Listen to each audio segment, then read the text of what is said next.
한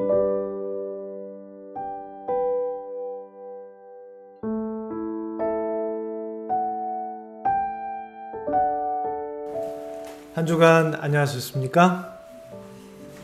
오늘은 실물교훈에 있는 28장입니다. 오직 은혜로 구원을 받음. 우리가 가진 책에는 그런 제목으로 되어 있고요. 기존의 실물교훈 책을 가지신 분들은 아마 은혜의 보상 이런 제목으로 28장을 펴시면 될 것입니다. 오늘 저녁에는 이기심은 어떤 마음인가 28장, 실물교훈 28장에 있는 내용을 통해서 우리의 마음과 우리의 생각을 좀 더 깊이 성찰하는 시간이 되기를 원합니다. 오늘 우리가 함께 연구할 성경장은 마태복음 19장 16절로 30절에 있는 내용입니다. 시작하는 말씀으로 마태복음 19장 25절과 26절, 29절에 있는 말씀을 읽고 시작하려고 합니다.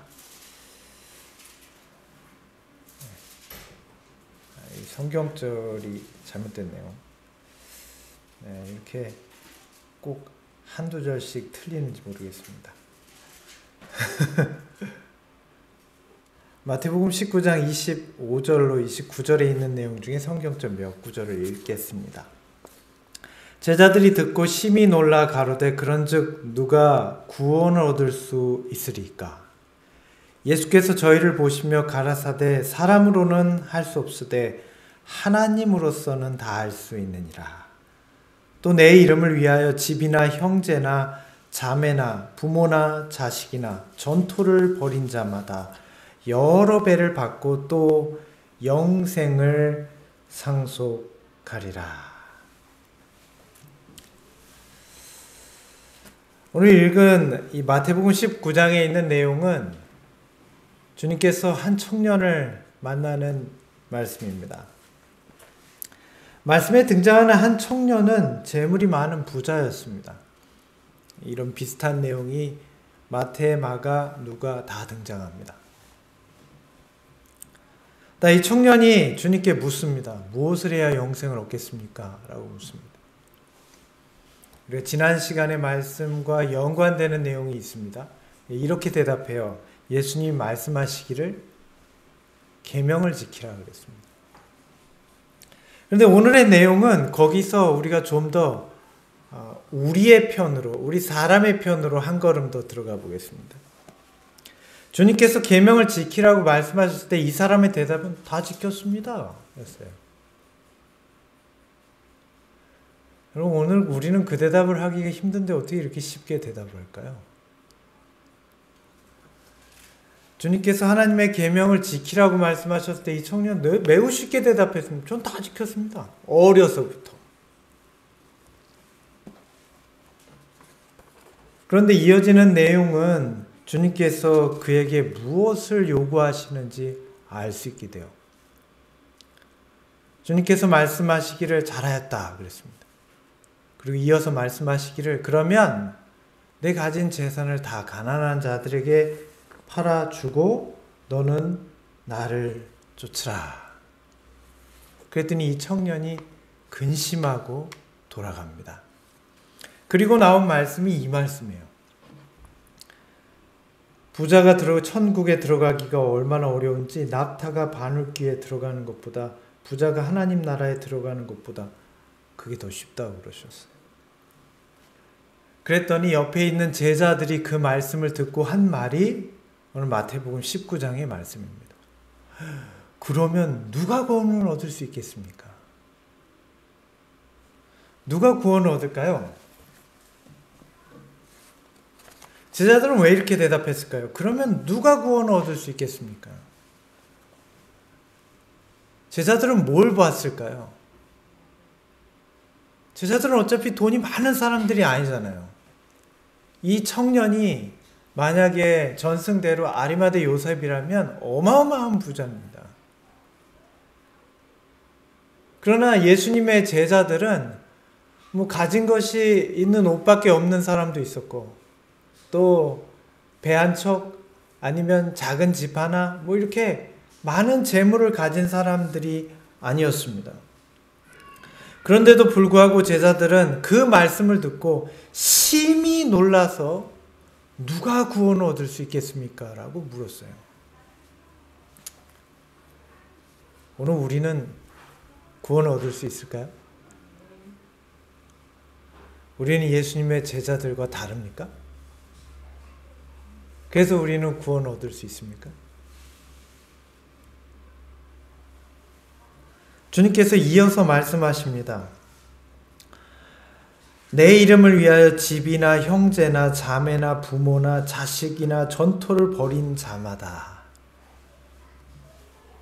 오늘 예수님의 이름, 다시 말하면 그리스도인이 되면서 예수님을 섬기면서 신자가 되면서 그 이유 때문에 집이나 형제나 자매나 부모나 자식이나 재산을 버린 자마다. 오늘 우리가 예수님을 섬기는 데 있어서 이런 현실을 마주합니까? 오늘 이 말씀을 왜 제자들에게 하셨을까요?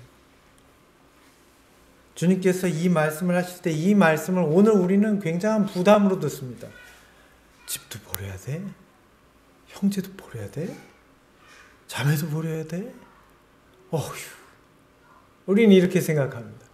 그런데 주님께서 이 29절을 말씀하실 때는 위로하시면서 하신 말씀이에요. 놀라있는 제자들을 위로하기 위해서 29절을 말씀하신 거예요. 우리가 듣는 것처럼 마치 협박하듯이 재산 버려, 형제 버려, 자식, 부모 다 의절해. 어휴, 그거 어떻게 해? 라고 우리가 듣는데 제자들은 이 말씀을 듣고 위로를 얻었단 말이죠. 놀랬다가.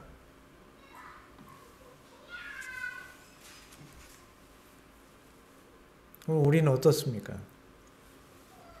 주님께서 우리에게 요구하시는 것이 무엇일까요? 하나님께서 인간에게 원하시는 것은 무엇입니까? 여러분이 가지신 책의 183페이지를 보시면 이렇게 말씀하고 있습니다. 주님께서는 에덴 동산에서 사람들에게 요구하셨던 것보다 못하지 않은 것을 오늘날 사람들에게도 요구하시나니 곧 완전한 순종과 흠없는 의를 요구하신다.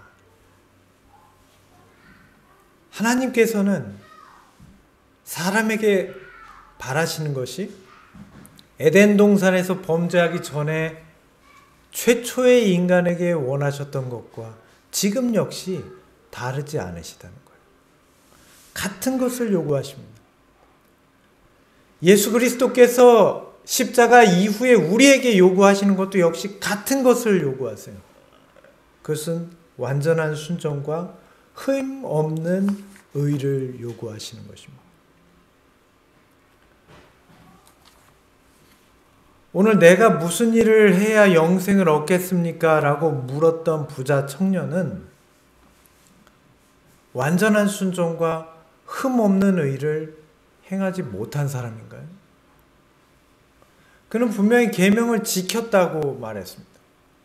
주님께서도 그에게 요구하시기를 계명을 지키라고 하셨어요. 그런데 이 계명을 지킨 청년은 왜 주님의 물음에 대답할 수 없었을까요? 이어지는 말씀에 이렇게 나옵니다. 마태복음 19장 17절은 계명을 지키라고 얘기하세요. 주님께서는 분명하게 말씀하십니다. 구원은 계명을 지키는 거다. 계명대로 해라. 그런데 이 청년은 이 계명을 지키라는 물음에 대해서 매우 쉽게 대답할 수 있었습니다. 그는 이 계명을 지키라는 말씀이 그가 어려서부터 지켜왔던 종교적인 예식이라고 생각했어요. 그래서 예수님이 그것에 대해서 물어보셨을 때 그는 전혀 거리끼지 않고 내가 다 지켰습니다. 어려서부터. 라고 매우 쉽게 대답할 수 있었어요.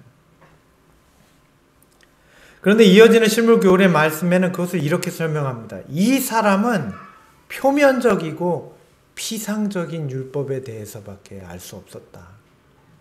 그가 깨닫고 있었던 계명에 대한 순종은 표면적이고 피상적이었어요. 오늘날 우리의 말로 하자면 무엇이 표면적이고 피상적인 걸까요? 교회에 가는 겁니다. 말씀을 보는 거고요. 착하게 살려고 애를 쓰는 겁니다. 이 청년은 그것이 순종이라고 생각했어요.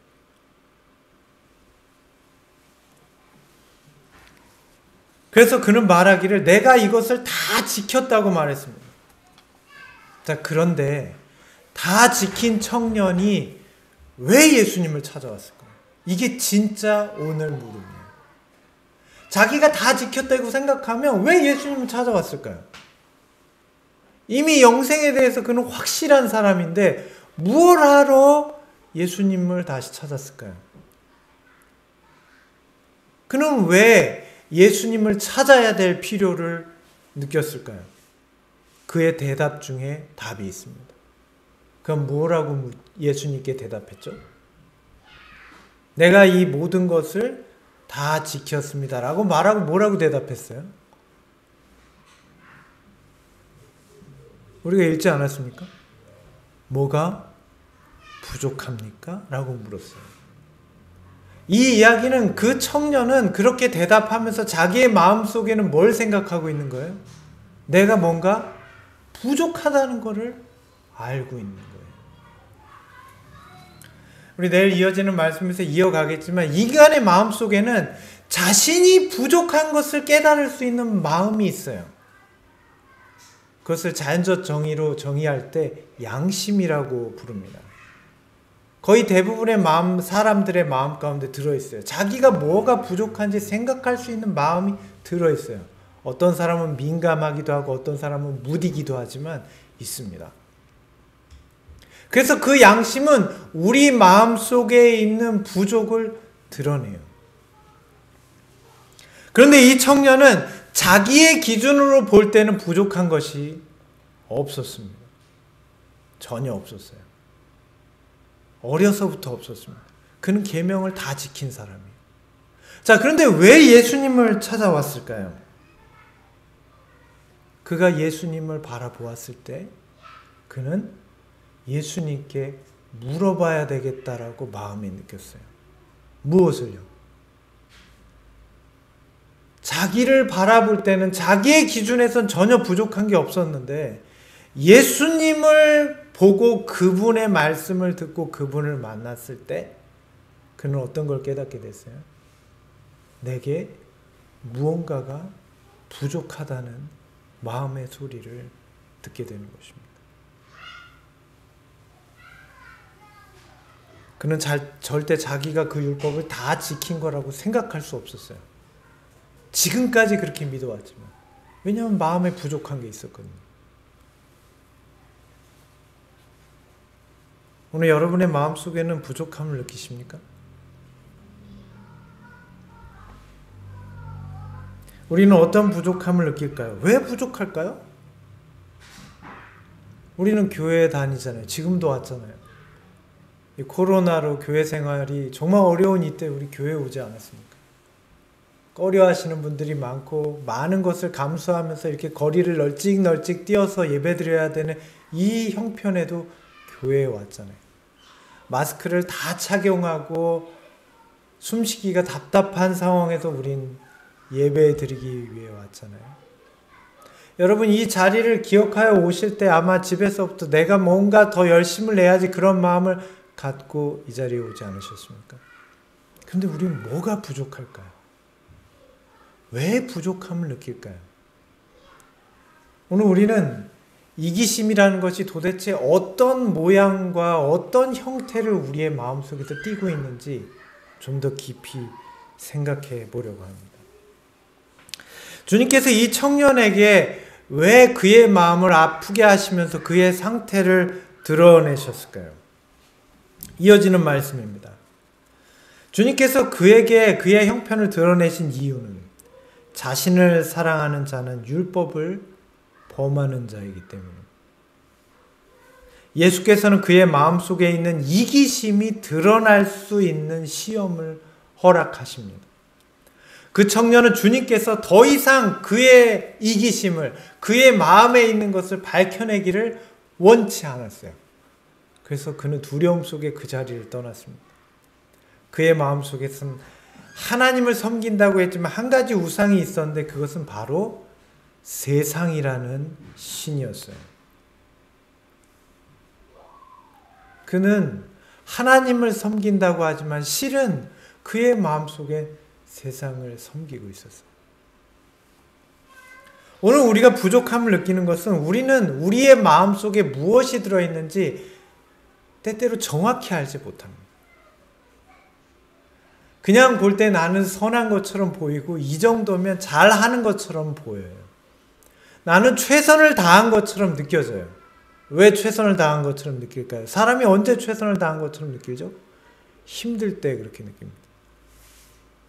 더 이상 내가 힘들면 안 될 것 같을 때, 이 정도면 내가 최선을 다했지. 힘이 드니까 그래요. 어떨 때요? 시련을 당했을 때 그걸 느낍니다. 재난을 당했을 때 그런 걸 느껴요. 내가 하나님을 섬기는데 이런 어려움을 당했으면 내가 최선을 다한 거지. 마치 그 이상 무언가 요구할까봐 두려운 마음으로 우리는 주님의 말씀을 찾습니다. 그리고 물어요. 주님, 제가 영생을 얻으려면 뭘 해야 됩니까? 예수님은 그의 마음을 꿰뚫어 보셨고 그의 부족함을 아셨어요. 그래서 보여주셨습니다. 그가 섬기는 세상을, 그가 어떻게 세상을 교묘하게 섬기고 있는지, 자기도 기만당해서 모르는 자기 속의 마음, 신실한 것 같이 보이고 최선을 다해서 살았다고 생각했는데 사실은 하나님의 계명을 지키는 것과는 멀어져 있는 자기의 모습이에요. 그의 마음속에 있는 이기심이에요. 우리는 왜 우리 마음속에 있는 이기심을 잘 분간하지 못할까요? 어떤 물고기 마을에서 물고기가 태어났는데 물었대요. 엄마, 물이 뭐야? 그랬더니 대답을 못했다면서요. 한참을 돌아다니면서 물이 어디 있는지 찾는데 물은 어디 있었어요? 우리는 이기심 속에서 태어났습니다. 사람은 태어날 때부터 죽을 때까지 이기적인 존재로 살아요. 우리는 그게 편합니다. 우리는 이기적이라는 말을 좀 나쁜 의미로 쓰지만 자기를 위하는 마음 다 이기심이에요.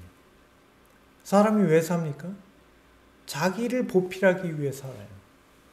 그래서 우리가 살아가고 있는 사회 중에 가장 좋은 사회는 이기심이 잘 통용되는 사회가 좋은 사회입니다. 그게 어떤 사회인지 아십니까? 여러분, 이기심이 제대로 잘 통용되는 사회가 저는 북한이나 뭐 이런 아주 그런 정권이라고 생각하시죠? 아니요. 그런 데는 이기심이 안 통해요. 이기적으로 살면 바로 죽입니다. 거기는 시키는 대로 살아야 돼요. 이기심은요, 모든 사람이 각자 자기만 위하면서 사는 세상이 이기적인 세상이에요. 그리고도 벌을 안 받고, 그리고도 칭찬을 받는 세상이 이기적인 세상이에요. 그럼 어딜까요? 자본주의예요. 자본주의의 기초는 이기심을 바탕으로 해요. 그래서 자본주의의 아주 유명한 시조는 그렇게 얘기했어요. 그 경제학자는 이렇게 얘기했어요. 우리가 오늘 저녁에 빵을 먹은 것은 누군가가 헌신적인 마음으로 나에게 빵을 대접하기 위해서 먹인 것이 아니다. 우리가 저녁 때 빵을 배부르게 먹은 이유는 뭐예요? 빵집 주인의 이기심 때문이다. 빵집 주인이 빵을 더 많이 팔아먹으려고 열심히 만들었더니 우리는 배가 부른 거예요. 이게 자본주의예요. 우리는 이기심 속에서 살아요.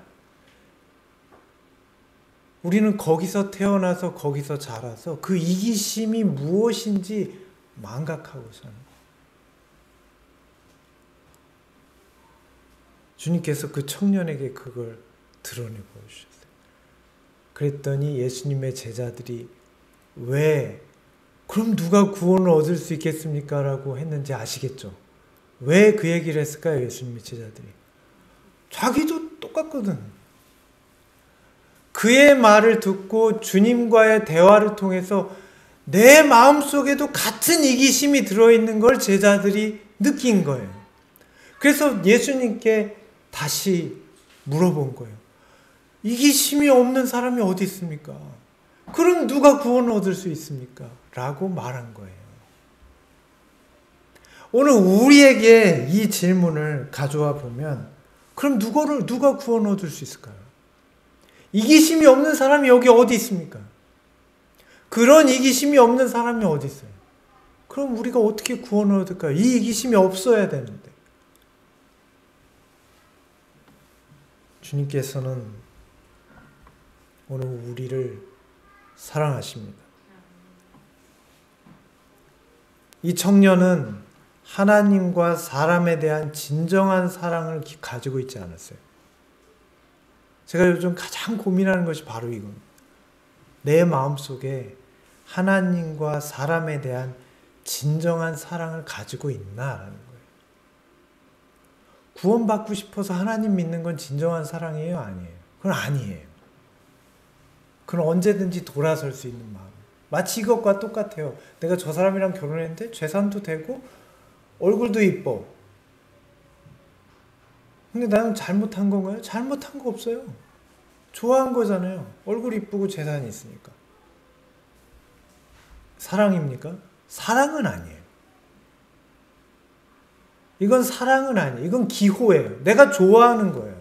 내가 좋아하는 게 저 사람한테 있는 거예요. 우리가 하나님을 섬기게 그분이 나를 구원해 줄 수 있으니까. 그분 능력도 있어. 그럼 그건 하나님을 사랑하는 건 아니에요. 하나님한테 있는 걸 좋아하는 거예요. 나의 기호가 그거랑 맞는 거예요. 이기적인 겁니다. 이 청년이 그랬어요. 이것의 결핍이 그로 하여금 천국에 들어갈 수 있는 모든 조건을 다 깨트려 버린다는 거예요. 무엇이요? 이기심이. 자기를 사랑하는 정신이 하나님을 사랑할 수 없게 하고 이웃을 사랑할 수 없게 하는 거예요. 이것이 요즘 제 마음을 가장 괴롭히는 거예요. 없는 것 같거든요. 진정한 사랑은 내 속에 없는 것 같거든요. 저도 나름 착한 것 같아요. 선한 생각으로 사는 것 같고 옳은 도덕심을 쫓는 것 같아요. 근데 진심으로 하나님을 사랑하고 사람을 사랑하는 것 같지는 않아요. 나를 더 사랑하죠. 내 자신을 더 아끼죠.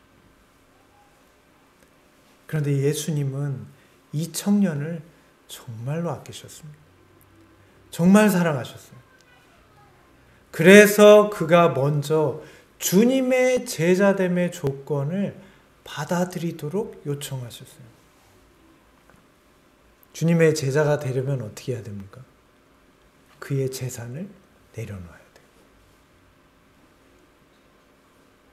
만약에 그 사람이 예수님 앞에 재산을 다 내려놓으면 주님의 사업이 더 부흥했을까요?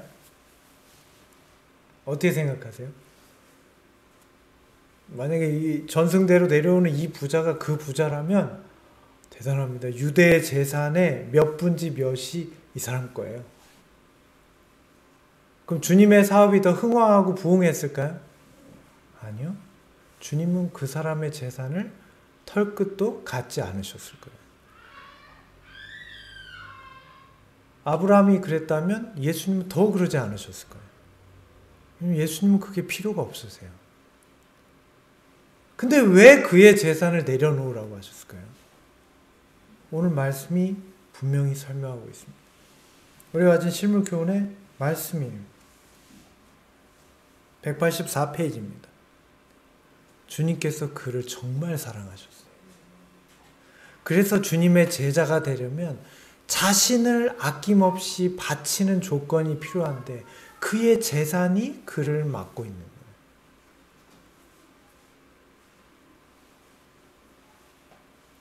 그는 주님의 길을, 인도하시는 길을 따라가야 했습니다. 오늘 우리는 어떻습니까? 왜 오늘 우리에게 주님께서 우리의 이기심을 포기하라고 하십니까? 자, 여러분, 나는 이기심이 없다 한번 생각해 보십시오. 여러분, 두려워하는 마음이 혹시 있으신가요? 병 걸릴까봐 두렵고, 저도 그럴 때 있거든요. 특별히 요즘 같은 이런 코로나 시절엔 더 그렇죠. 우리의 두려움은 어디서 오죠?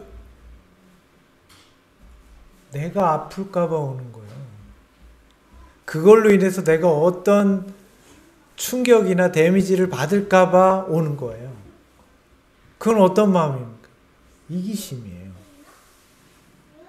내가 상처받고 내가 뭐 어떤 일을 당할까봐 두려운 그 마음이에요. 그래서 그 두려움은 그러면 어떤 마음일까요? 요한일서에 말씀하시길 그런 두려움은 하나님의 사랑을 온전히 이룰 수 없다. 우리가 그렇게 두려워할 때 우리는 하나님을 제대로 섬기고 있지 않은 거예요. 이기적인 겁니다. 오늘 우리의 마음속에 있는 이기심의 모습이에요. 그는 예수님보다 재물을 선택했다. 그는 영생을 원했으나 그의 심령 속에 생명이 되는 이기심이 없는 사랑을 받아들여야 되는데 그는 받아들이지 않았어요. 그 속에 있는 이기심이 없는 주님의 무화적인 사랑을 받아들일 수가 없는 거예요. 그리하여 그는 근심하면서 그리스도를 떠나갔다. 여러분 잘 생각해 보세요. 성령은 하나님의 사랑입니다.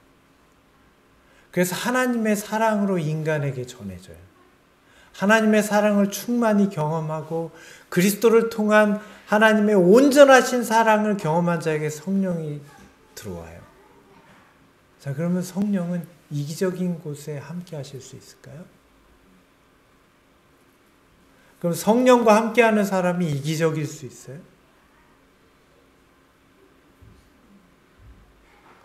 주님의 제자들이 성령 충만해서 이기적이었나요?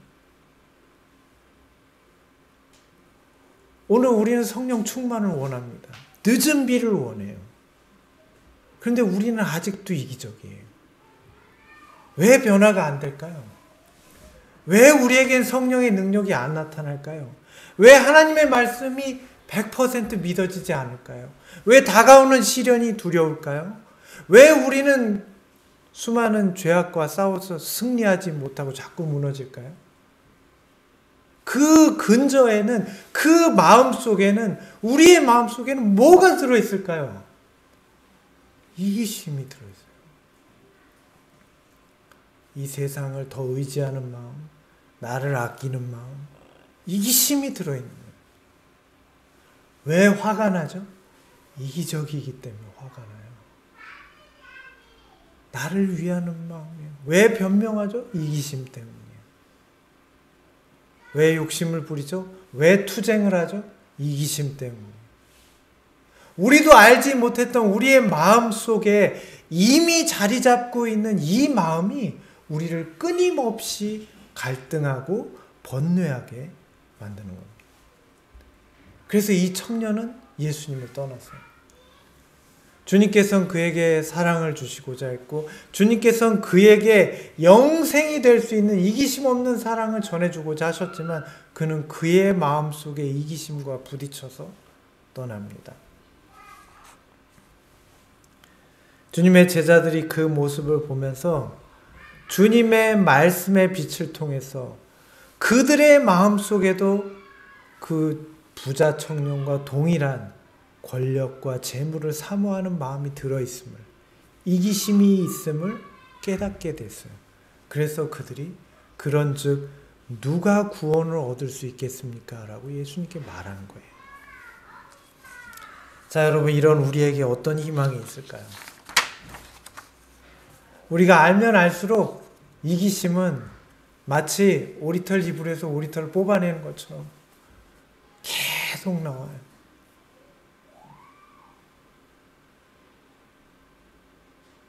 끊임없이 마치 먼지 같아요. 매일같이 먼지를 닦고 쓰는데 그 다음에 또 먼지가 있고 털고 나는데 또 먼지가 있고 며칠 지나면 또 먼지가 있어요. 먼지는 어디서 올까요?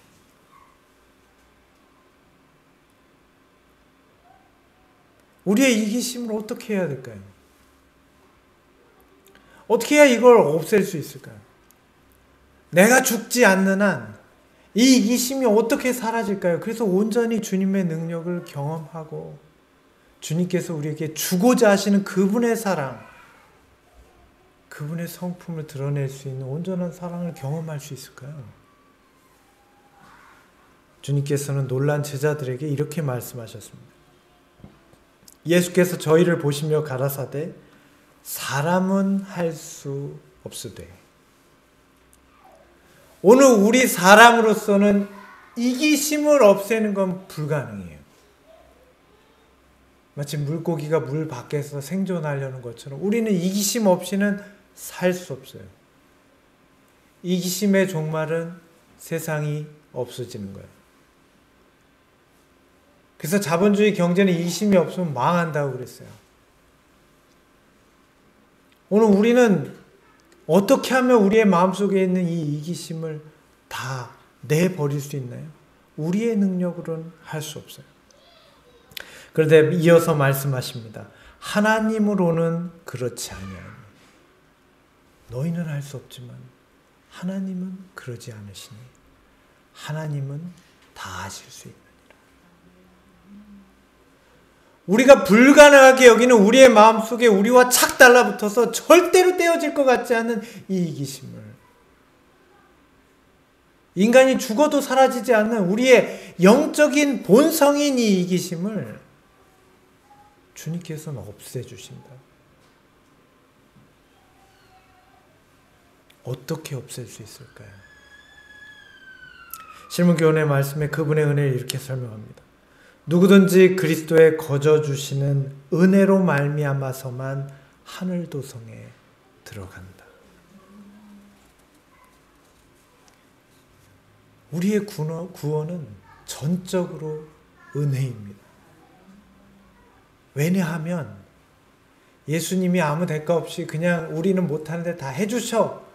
그건 맞지만 그거를 잘 뜯어보면 우리의 힘으로는 절대 뗄래야 떼어지지 않는 이러한 이기적인 우리의 마음을 주님께서 분리시키시고 우리의 마음속에 있는 이기심을 없애주신다는 거예요. 오늘 저와 여러분이 그 과정 가운데 있어요. 제가 보석을 세공하는 데 가서 보니까 이 보석을 세공하고 금을 세공하고 나면 찌꺼기가 남는데요. 근데 그 찌꺼기가 다 뭐예요? 금이에요. 그래서 그 찌꺼기를 다 모으더라고요. 쓰레기까지 다 모아요. 그래서 그걸 버리지 않고 싹 모아서 업체에 보내는 거예요. 그럼 그 업체는 와가지고 그 찌꺼기들을 다 분리해요. 다 분리하고 버릴 건 버린 다음에 나중에 다 버리고 나면 걸쭉한 물로 만듭니다. 그 시커먼 그냥 걸쭉한 물이에요. 아주 더러운 물 같은 그런 물이에요. 근데 그 속에 뭐가 들어있어요? 금가루가 들어있어요. 어떻게 분리할까요? 도저히 분리할 수 없을 것 같거든요. 그런데 여러 가지 약품을 쓰고 2번, 3번 이런 공정과 저런 공정을 다 겪고 마지막에 불순물을 다 제거하기 위해서 끓이고 막 여러 과정을 진짜 한 수십 번은 반복하는 것 같아요. 그러고 나니까 작은 금덩어리가 하나가 딱 나왔어요. 굉장한 노력과 여러 가지 약품과 여러 과정을 거친 다음에 여러 불순물 속에서 순수한 금을 분리내는 거예요. 그래서 보석 세공하는 그곳에서는 많은 돈을 주고도 거기다가 업체에 의뢰를 하고 거기서는 그 일을 반복한 다음에 금덩어리를 다시 정직하게 어디 갖다 줘요. 금 세공하는 곳에 다시 갖다 주는 것입니다. 굉장히 힘든 과정이었어요. 쓰레기 속에 있는 금가루, 금덩어리를 분리해내는 과정이 이렇다면 정말 수천 년 동안 인류의 쓰레기가 우리의 마음속에 쌓여있는데 이 가운데 우리의 이기심을 분리해내고 우리의 순수한 심령으로 하나님을 사랑하게 하는 그 과정은 쉬울까요? 얼마나 어려울까요? 오늘 말씀은 인간은 할 수 없다라고 했어요. 그 어려움의 정도를 말씀하신 거예요. 사람은 할 수 없다. 어떤 방법, 어떤 기술, 어떤 약품으로도 할 수 없어요. 근데 하나님은 하실 수 있어요. 그분은 그런 능력이 있어요. 자, 그렇다면 오늘 우리에게 남은 건 뭘까요? 우리는 할 수 없는데 하나님은 하실 수 있어요. 근데 인간으로서는 이게 엄청난 일이에요. 우리가 겪어야 할 일이에요. 우리는 이 일을 해낼 수 없지만 우리는 이 과정 속에 들어가야 해요. 힘들 거예요. 어려울 거예요. 시련과 고통을 겪을 거예요. 때로는 인내해야 될 때도 있어요. 내 모든 것을 포기하라는 요구를 주님께로부터 받아요. 할 수 없을 것 같아요. 그래서 우리는 그걸 보고 질려서 얘기해요. 차라리 모를 걸. 아니, 하지 말 걸. 우리가 어떻게 이겨? 근데 그게 아니에요. 주님께서는 뭐라고 하시죠? 내가 할 수 있다고 하시는 거예요.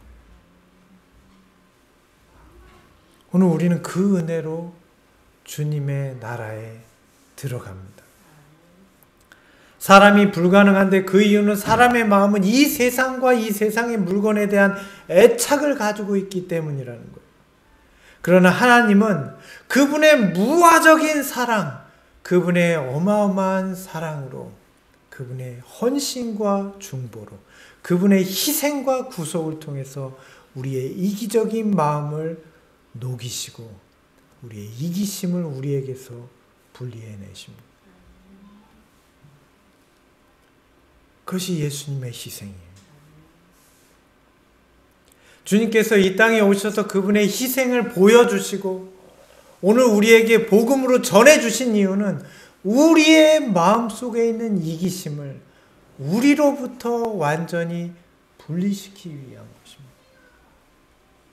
그것을 성경 고린도전서에는 말씀하시기를 내가 너희를 샀다라고 그러셨어요.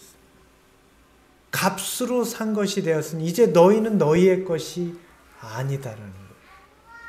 오늘 우리가 이기심으로 살 수 없는 이유, 살지 말아야 되는 이유는 주님께서 이런 이기적인 우리를 그분의 희생의 값으로 다 사시기 때문이에요.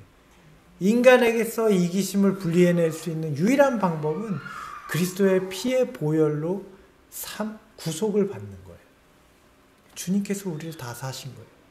우리는 이 사실을 우리의 마음으로 믿고 전적으로 받아들여야 돼요. 내가 할 수 없다는 걸 인정해야 되는 것이 맞습니다. 여러분은 할 수 없어요. 그런데 하나님은 하실 수 있다는 걸 또 믿어야 돼요. 할 수 없다는 것만 얘기하는 것은 믿는 게 아니에요. 주님께서 말씀하셨잖아요. 할 수 있거든이 무엇이냐. 믿는 자에게는 능치 못할 것이 없느니라 하셨는데 우리는 믿지 않아요. 할 수 없는 것만 생각해요. 할 수 없는 거 맞아요. 그런데 하나님 말씀하셨잖아요. 나는 할 수 있다. 너가 할 수 없는 것을. 오늘 주님께서 우리에게 우리의 모든 것을 사셔서 우리의 몸으로 하나님께 영광을 돌릴 수 있게 하셨음을 믿어야 합니다. 그래서 우리가 이기심에 대해서 깨닫는 것은 우리의 믿음의 시작이 거기에서 시작되기 때문에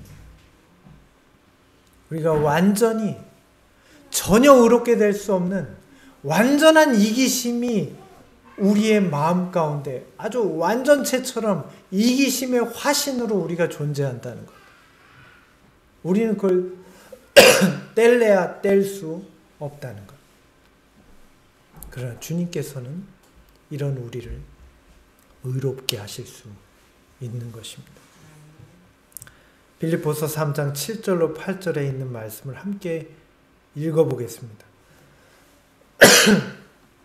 내게 유익하던 것을 내가 그리스도를 위하여 다 해로 여길 뿐더러 또한 모든 것을 다 해로 여김은 내 주 그리스도 예수를 아는 지식이 가장 고상함을 인하합니다.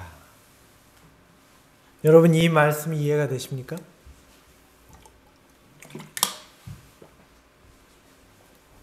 정말 우리에게 유익하던 모든 것들을 우리가 다 해로운 것처럼 생각할 수 있을까요? 여러분은 그게 무엇입니까? 지금까지 여러분을 유익하게 하던 게 뭐예요? 이게 있으면 나한테 좋은 거. 그걸 버릴 수 있어요? 여기 그냥 있어도 그만 없어도 그만인 거, 남 줘도 그만인 거, 당근에 내놔서 곧 팔릴 거, 이런 게 아니에요. 나한테 유익한 거. 유익하다는 게 무슨 뜻이죠? 없으면 안 되는 거. 그런 것들을 다 해로 여기게 된다는 거예요. 왜요? 우리가 언제 이것을 알게 되죠? 내가 이기적이라는 것을 깨닫게 되는 순간. 모든 것을 다 해로 여기면 언제요? 그리스도 예수를 아는 지식이 나에게 가장 소중하다는 것을 깨닫게 되는 순간. 오늘 우리가 하나님의 말씀을 펴는 이유는 무엇입니까? 오늘 우리가 기도하기 위해서 이 자리에 모인 이유는 무엇일까요? 우리가 하나님의 말씀을 듣고 끊임없이 간구하고 구하면서 우리의 마음을 괴롭히는 이유는 무엇이에요? 예수 그리스도를 알기 위해서. 그리고 그분을 알게 한 이 말씀과 이 지식이 나에게 가장 소중한 것을 깨닫게 하길 위해서예요. 우리가 이것을 깨닫는 순간 우리의 마음속에 일어나는 변화에 대해서 빌립보서에서는 말했습니다. 내게 유익하던 것들이 다 해로 여겨진다. 그것이 재물이든 그것이 나의 생명이든 나의 유익을 구하든 무엇이든 간에 나는 이제 그것을 이기심으로 느낀다. 예수님이 내게 계시니. 이 말씀입니다. 이제 그러면 그런 사람은 어떻게 변합니까? 그들은 어떤 것도 자기들의 것으로 여기지 않을 것이며 또 저희 자신을 하나님의 온갖 은혜로 받은 청지기로 생각하고 하나님을 위하여 모든 사람의 종이 되는 것도 기뻐할 것이다. 오늘 우리가 원했던 변화는 바로 이렇게 일어납니다. 예수 그리스도의 은혜를 주님의 말씀을 통해 깨닫고 경험해서 우리의 마음 가운데 그리스도를 아는 것이 가장 소중하게 되는 것입니다. 나의 이기심을 온전히 파악하게 되는 것이에요. 옛날에는 이럴 수도 있고 저럴 수도 있고 이 정도면 됐지, 내가 교회 다니고 이 정도 선하게 살면 됐지, 전혀 분간이 되지 않았던 나의 이기심의 본질을 깨닫고 나의 모든 것이 이기적인 것이었구나. 내 자신의 유익을 위해서 구했던 모든 것이 다 이기적인 것이었구나. 이것을 깨달으면서 우리는 주님 앞에 버리게 된다는 것입니다. 그래서 오늘 말씀 가운데 우리가 미처 깨닫지 못했던 이 말씀, 나와 복음을 위하여 집이나 형제나 자매나 어미나 아비나 자식이나 전토를 벌인 자, 어떻게 집을 버려? 어떻게 재산을 버려? 땅을 버려? 그쵸? 그런데 그거는 버릴 수 있다고 치죠. 어미나 아비나 부모를 버려요?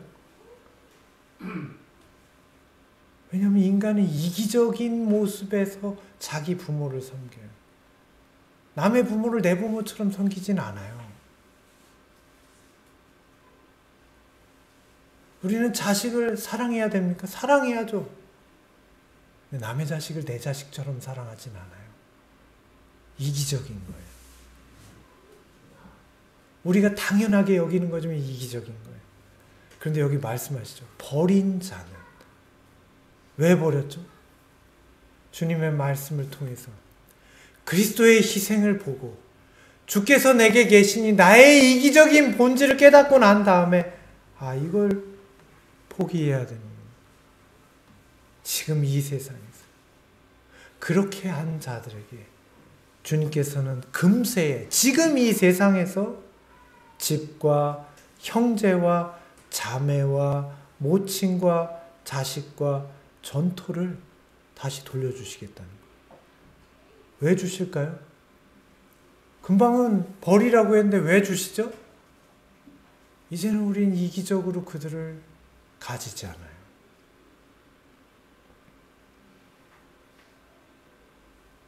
나의 이기심에서, 나의 소유에서 그들을 대하지 않아요. 주님을 섬기기 위해서 이 재물을 사용해요. 나의 집은 주님을 섬기기 위해서 열어놓는 집이 되고, 나의 땅은 주님을 섬기기 위해서 바친 땅이 되고, 나의 자녀도, 나의 모친과 부모도 이기적인 것이 아닌 주님을 섬기기 위해서 그들을 섬깁니다. 그래서 우리가 버렸을 때보다 100배나 받아요. 영원한 나라에서 이어질 수 있는 모습으로 이것을 받아요. 그런데 그 받는 과정에 뭐가 있다고요? 핍박을 겸하여 받고 내세에 영생을 받지 못할 자가 없느니라. 여러분, 우리가 하나님을 섬기기 어려운 이유가 뭘까요? 수고롭기 때문이에요. 우리가 하나님을 섬기는 데는 핍박이 있어요. 평탄하지 않아요. 괴로움이 있어요. 내가 원하는 대로 살 수 없는 삶이 있고요. 내가 쓸 수 없는 그런 마음이, 그런 현실이 있고요. 내 마음대로 아무것도 할 수 없는, 사람의 아무 도움도 없는 것 같은 그런 현실에 우리는 놓이게 돼요. 하나님만 섬겨야 되고 주님의 말씀만 의지해야 되는 상황에 놓이게 돼요. 여러분, 그게 얼마나 답답한 상황인지 이해하십니까? 쓸 돈도 없고요. 의지할 사람도 없고요. 아무것도 다른 건 의지할 수 있는 게 없는 거예요. 누가 그렇게 이끌고 가셔요? 핍박을 겸하여 받고, 하나님이 우리의 이기심을 제거하기 위해서, 온전히 주님만 의지하게 하기 위해서 이 세상에서 이러한 핍박과 환난을 우리에게 허락하신다는 거예요. 때로는 가난으로, 때로는 재난으로, 때로는 여러 가지 어려움으로 우리 속 안에 있는 불순물을 다 분리하고 금과 같은 존재로 남기시기 위해서 우리를 이렇게 이끌어가세요. 이런 자들은 영생을 받지 못할 자가 없다는 거예요. 오늘 우리가 그렇게 원하던 주님과의 영원한 동행, 그분의 나라에 거하게 되는 일은 바로 이 과정이 필요한 거예요. 여러분, 우리가 환난 가운데로 들어가는 걸 느끼십니까? 어렵습니까? 그렇다면 오늘 저와 여러분은 주님께서 우리의 이기심을 드러내시고 우리를 이러한 이기심으로부터 분리시키시는 마지막 연단과 핍박 속에 우리를 놓아두셨음을 깨달아야 합니다. 내가 남보다 부족한 게 많을 때, 그렇게 느껴질 때, 남들은 잘 되는데 내가 시련을 당한 것 같을 때, 내가 하나님을 신실히 섬긴다고 하는데 나의 삶이 원대로 풀리지 않는 것 같을 때, 우리는 바로 이 핍박 가운데 있습니다. 주님께서는 오늘 이 일을 통해서 우리 이기심을 우리에게서 분리해내고 계세요. 당연히 건강해야 될 내가 그러지 못한 것 같을 때, 오늘 주님께서는 우리의 이기심을 우리에게서 분리해내고 계십니다. 사랑하는 성도 여러분, 오늘 우리의 삶 가운데에서 이러한 핍박과 어려움을 경험합니까? 마치 나에 있는 모든 것을 포기해야 되는 것 같은 그런 느낌을 받으십니까? 마치 부당한 것 같이 하나님께서 너무나 많은 것을 내게 포기하라고 하는 것처럼 느껴지십니까? 그것은 우리의 마음속에 이기심을 버리라고 하는 것입니다.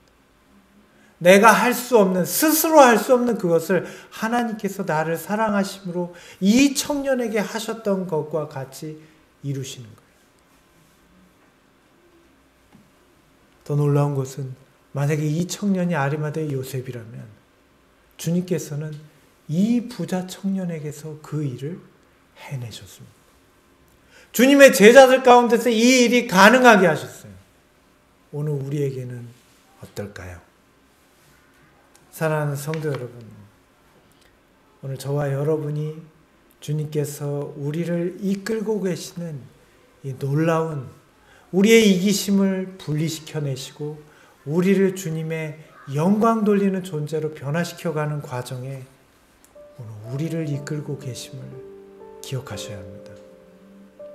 그리고 우리에게 주어진 이 핍박과 연단의 삶을 받아들일 수 있게 되시기를 간절히 바랍니다. 저에게도 이것이 얼마나 큰 도전이고 두려움인지 모릅니다. 그러나 주님께서 우리를 그렇게 이끌고 계심을 느낍니다. 오늘 말씀을 통해서 이것을 경험하는 저와 여러분이 되길 바라며 오늘 말씀을 마치겠습니다. 오늘 시간